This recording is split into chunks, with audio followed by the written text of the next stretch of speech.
pag nagmamature tayo, parang nauobliga tayong kalimutan yung pagiging bata. Mas lumalaki daw tayo, mas lumalaki yung mga problema, mas lumalaki yung responsibilidad. At pag nangyari yun, ang dami ng mga bagay na lumalagpas lang sa atin. Nung mga bata pa tayo, wala tayong pinapalagpas eh. Kaya parang haba ng araw, di ba? Parang lahat ng bakit big deal sa atin. Naalala mo pa ba nung una kang nakakita ng rainbow? Wow! Eh yung bago sumara yung ref, namamatay yung ilaw.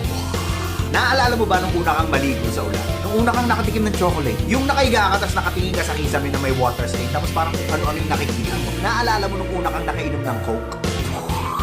Sa maniwala kahit sa hindi, ang dami pa rin mga ganun sa paligid natin. Mga bagay na hindi pa natin alam. Pero dahil mayayabang na yung mga mature na mga sarili natin, hindi na natin ini-enjoy yung kababawan. May mga nagsasabing matanda na tayo kaya hindi na tayo naglalaro. Pero ang totoo, hindi na tayo naglalaro kaya tayo tumatanda.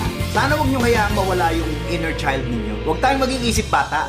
Dapat pusong bata. Para kahit gaano kaliit, kahit gaano kababaw, kahit gaano kawalang kwenta sa iba, ang importante, makahanap tayo ng dahilan para maging masaya.